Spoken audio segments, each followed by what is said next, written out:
What's going on? Where is everybody? It is the new episode, at least. Stay this way. Don't change anything, Brett. This is Two Chaps, Many Cultures, and this is what you get in a virtual world. I don't know what he's looking at. I'm sure it's more exciting than looking at my face. I can see your face, but unfortunately, this choking thing's not working. All right. Okay. I thought you were strangling me. Good. All right. I love it. Is that an Oculus Rift or what's that called? It is Oculus, whatever it is. It's great. This is the virtual reality headset, I guess, produced by Facebook, essentially. And it's good for games, and it's really cool. It is actually really cool. I'm really enjoying it. So if you ever wondered which one of the two of us is the early adopter and the total tech geek, now you know. All right, I'm going to show this to my daughters who would call me that. However, maybe I've just been out-geeked a little bit. Ah, awesome. Welcome, everybody, to this Wednesday episode of Two Chaps, Many Cultures, and virtual. That is most of our reality right now. And yet I'm struggling with the term. Virtual sounds like it's not real.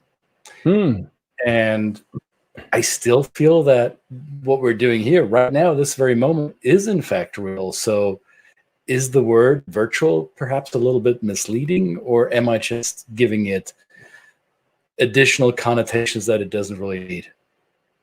Well, I think, what did we use before this? Remote, right? People were, the big dream from a lot of people who were saying, well, wouldn't it be great if I could just work from home? I mean, there's that dream. If I could work from home, I could work remotely. And obviously there were companies that were well ahead of the curve and said, you know, we want to have everybody co-located. We trust you. You're in your home. You can do your work, you know. And then the word virtual, I mean, it's used a lot more. It's just kind of something that said virtual. Now, of course, I think of this, right, when I think of virtual reality, something that's akin to, and don't get me wrong, this can be pretty real, right? But it's not real, but it's real enough for my 10-year-old to go, you know what, Daddy, I don't want to do that because it scares me. I mean, it is, some of this is really, so the technology is moving in that direction. There are also actual businesses that are building platforms for you to be able to do what we're talking about in terms of interactions with people around the world with these headsets. So of course, as the price comes down and technology becomes more accessible for companies, no doubt they'll go that way. So I was in a demonstration with one of those platforms with these glasses the other day, and I found that there was absolutely zero consideration for anybody in the room and where they were from, because it's an avatar and nobody can see you. Unlike here, this is to me real but remote. But virtual is something where you don't see who the person is, the color of their skin, the country origins. Now, some people might say that kind of reduces bias, right? But it also it takes away the depth of the ability to understand, or at least inquire about who the person is in a deeper sense and what their cultural preference is. So, I mean, I just probably threw a lot of word stuff at people. To me, it made sense in my mind, but there seems to be very complicated aspects of this. What I pick up from this is a clear distinction, and thank you for that. So virtual would be replacing this with another layer. Like, remember, some of you might be old enough to remember this. There was a platform called Second Life that you basically create an avatar world for yourself where you take on different persona, if you will, or where you're shape-shifting into another dimension. And remote, in our sense of the word, remote is what we're doing right now. We are remotely located in different time zones, and yet we're here simultaneously, and you can look at both of us, and we can look at each other. At least Brett and I can look at each other. We can't see you, by the way, if you're wondering, as you're watching this. Maybe we should invent something where we can see people. So the reason why this came up was I've been getting a lot of these requests from our clients. Sometimes they're our direct customers, like corporate clients. Sometimes they're relocation management companies who handle much of the logistics and organization around moving people for work.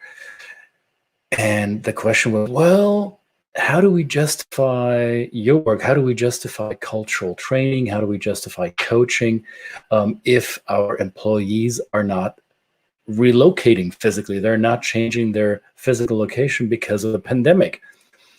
And my answer, and I'm curious to hear yours, Brett, or anyone in the comments as you're watching this live or in the replay, I'm curious about your potential answer or questions around this.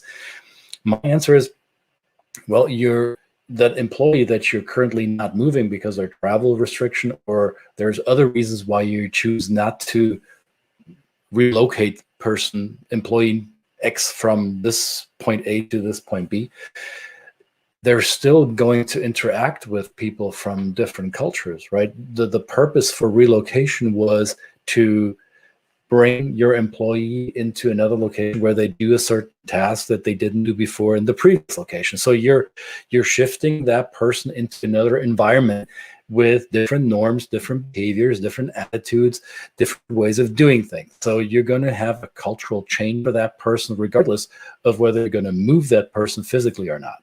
So that's why we call it virtual or real. You're not moving that person for real. However, you're moving that person remotely, that person, that employee, and it might as well be you as you're watching this. You will find yourself interacting with coworkers, with clients, with suppliers, with an environment around you that is not the same as you are, who speak maybe a different language, who think differently, who have different belief systems, and have different ways of getting things done.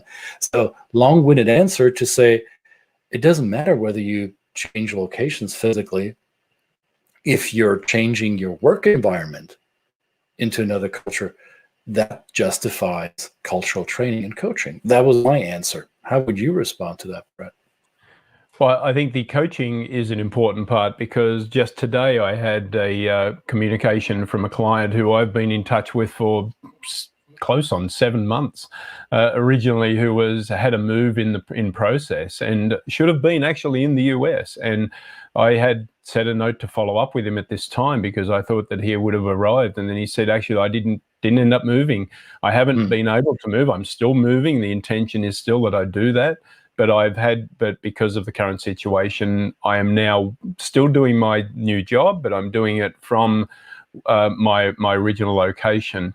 But even the conversation that we had 7 months ago, we were already talking about anticipating, because he's got responsibilities for other countries. And he said in his email, what you said to me has really come home to roost. So I would like now to talk about specifically my situation in terms of what I have observed, what I've seen differently in terms of this, how I'm taking on this role, because it's completely foreign for him. The situation is foreign, but it's also foreign in terms of his interactions with his new colleagues. So that was impactful, I thought. Then it came back to us. Well, a lot more of our engagements are more coaching now. They're on, because it's such a dynamic situation. You have to change rather than say, we know what you're going into. We know that you're going to be living in this situation. We know that you're going to be working in this office. We know the measurables, and we can prepare you and train you for that. But this is an unknown situation. This calls for more coaching, and that calls for more talking about cultural interactions and styles and adapting to them. And it also calls for helping people debrief or deconstruct behaviors that they're only experiencing remotely, right? So they're not in the physical space with the foreign culture colleague or customer. So now they're in their, say, virtual space. They're at least on a Zoom call or on some other Teams, WebEx. I don't know what platform you use. However, we still interact. It may be very limited. So I think it's even more important to have the tools and the knowledge to recognize what does body language in this frame that I can see. What does body language mean in this frame? I don't see the person shifting around with their legs, and I don't see the hand gestures as much as I would if we were in the same space. So how can I decipher the meaning that we share with each other, or how can I create my own meaning that I want to share with my team or my customers in a way that it lands, that in short term, how can I make my communication efficient in light of cultural differences, or maybe sometimes commonalities, but how can I be more efficient in relating to others in that remote divide that we're navigating? So we're adding actually another divide to the layer of culture. And I think this makes our work just as relevant, if not more relevant than it was before. So that pushback that I've been getting initially from clients, like, "Oh, we're not going to do that because we're not moving the person." So, well, good luck. Let's see how that works out for you. As I tend to say when I'm really cantankerous, then I say, well, tissues are in me. Good luck. What is it? Tissues are a what? Tissues are on me. I take care of your tissues because you'll be crying a little bit. So, hey, yeah. And then you come back and then we'll talk. No worries. Well, that probably takes a little bit of building rapport and relationship with, of course, to be able to say that with a client. I'm not always that cocky, but I mean, what it boils down to is this: when people think I don't need to do this because it's not relevant, then okay, I respect that. I appreciate that this is your position, and I'm generally saying, hey, best of luck to your endeavors. However, I've seen this movie unfold before. I've read through that book. I know that story. So I cannot predict your outcomes. However, I can foresee that there will be some challenges along the way that you may not be aware of yet. Because, as I said, I've been through this a couple of times before, if not dozens or hundreds. So that's why I would say, well, yes, Godspeed, and then let's talk whenever you hit the first roadblock. Then I won't tell you I told you so. However, I'll welcome you with open arms, and we'll see how we can salvage the situation. Absolutely. There have been, probably related to it, but you mentioned a new divide, right? A digital divide, an accessibility with technology, and I'm assuming you're talking about technology, right? Right. It has been a learning curve that to see and watch different platforms, as you said, as I put this up, this is just another one of my little shiny penny stuff that I follow in terms of technology. But I've been exposed to all kinds of different platforms. You have too, the WebEx and Microsoft Teams and Skype. Does anybody use Skype anymore? I don't know. Whether Actually, so yesterday, as per the client's request, we used Skype for business. It didn't go all that well, but we used it. Sure. Well, Zoom had the issues with some securities, and then everybody kind of went nuts and said, "Oh, we can't trust Zoom," and then they went back to what was maybe comfortable for them internally. So Microsoft Teams was one of those things where I thought I was given. They said we can't use Zoom, but we can use our Microsoft Teams, and I found myself like going back almost 2 years. It's like, so I can't do what I'm used to doing in Zoom. And then the announcement, Barbara, our great colleague, a virtual hero, virtual space breakout hero. rooms, right? Yeah, she is following this closely, and these technologies are catching up with each other and saying, yes, simple things like breakout rooms, simple things like being able to, again, include everybody in a larger group, but also break people out into smaller interactive groups, is something that we just take for granted, and yet it doesn't exist in a lot of platforms. So knowing your platforms, knowing the ability of your clients, their openness to adapt to new technologies. This morning at 5 a.m. I did a call with the platform we're hosting the CETA USA conference on, and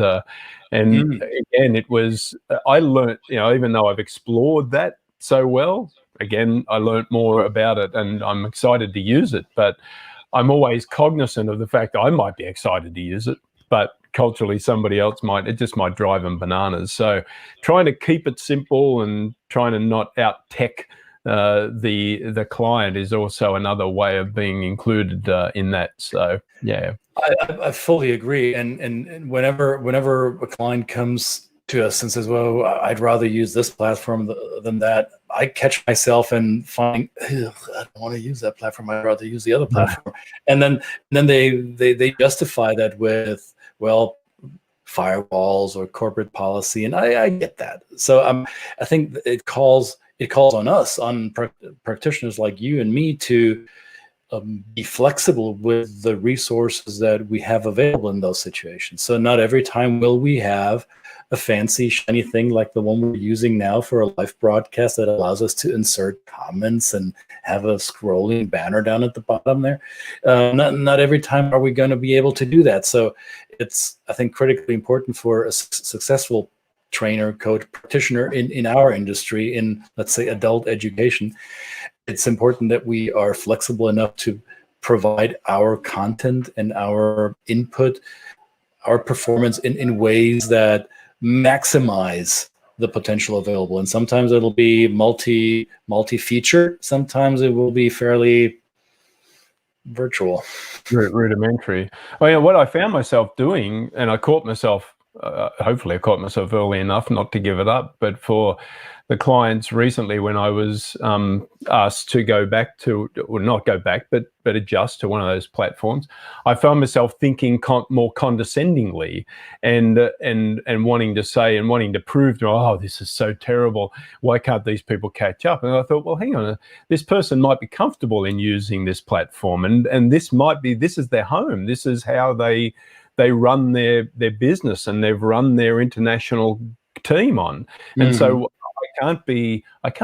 you know, you've got to be respectful of that. And it should have been, it behooves me to have been keeping in touch with that platform so that I know how to use it effectively. Now it was, and so I did find myself, that's one of the things we try and stop ourselves culturally, is not to look down and and think of yourself superior to another culture just because you don't agree with how and what they operate in. Exactly. So I hope I caught myself, because I've been guilty of that in the past. Don't worry, and I'll probably be guilty about in the future. But I want to really encourage everybody to stop and think how you're communicating your openness. Your openness. We're people that teach openness. And yet if we're actually being discriminatory in terms of the technology, then we're just going against our very tenets. Or even that our counterparts, our minds may not be as open as we are at that point. And in the beginning, they may feel a reluctance to meet us at the same openness level. I had this experience just last week with a remote training delivered in 3 sessions. And the gentleman is Moroccan, and he will be moving from the United States to Central Europe. So I think he's already moved. It's September 2nd. So I think he may have already moved over. And we used WebEx because this company didn't allow Zoom. So okay, there we go. WebEx, we'll make it work. So there was my first internal condescension. I think that's how you say it. And then he came on the call, and there was no camera. There was only audio for him. My camera was on, his was not. And I recognized that he didn't want to come on camera, which immediately threw me for a loop, because they're like, oh, this is going to be tough. We're going to have 3 sessions without video. That's going to be hard. So it took me maybe 10 minutes of rapport building just by voice conversation, that he felt comfortable to break down that barrier or lower that wall. And he's, you know what, maybe it's better to turn the camera on. And from there on out, it was great. However, it took my respect for his reluctancy, or reluctance. Dang, today English words are not coming out the way I want them. This is the curse of using a second language for this. So he didn't feel comfortable at first, and I think I don't want to pep myself on the shoulder too hard, but I was kind of proud of myself that I was able to allow him to lower his guard. Well, Well, thank you, Patricia. So now that I don't have to pat my back, Patricia is doing that. Thank you. Yeah, Moroccans can be very private, and this gentleman was very private. And you know what? By the end of the first session, he showed me a picture of his whole family, and that was when I knew this is working. This is going to work. We're building a relationship despite the digital divide, and it was a great training. But to your point, we need to be flexible enough and cognizant enough of other people's restrictions, whether they be culturally or technologically or their comfort level with this form of delivery. That's requires a little bit of experience, maybe, or empathy, emotional intelligence, you name it. All of the above. All of the above. Absolutely. Very cool. Very good. Well, that's great. This may be a topic that gets wheeled out a lot of times in different ways, and our approach is only one. So we would love to hear from your expertise, your experience, and your insights into what has worked, what has not worked before, and anything that you can guide the rest of the community in, that would be great. We're very open to it because, you know, I've still got a lot to learn, even though I hope I can learn a lot of it on these. This would be fun. I thought you knew it all. No, I don't. No. Well, yeah, I like to tell myself I do, but you know, that's always a hiding to nothing. you get caught out. And then your kids tell you how wrong you are. Yep. That's right. That's a very humble. So this is probably one of the best tools to overcome your own cockiness is to have kids. They will humble you. That's what I learned. That will bring you down to it. That's for sure. Yes. All right, that's it for today. Two chaps, many cultures. Looking for your comments. Appreciate all the comments that came in and the likes and the hearts and whatever else you do to let us know that you're with us. And let me remove that banner so that arrow has its full effect. Come on. Let's bring that arrow back. Come on, Brett. How do you do that? There you go. And subscribe. Subscribe to the YouTube channel. Absolutely. Yeah. See you tomorrow. All right. Bye, guys.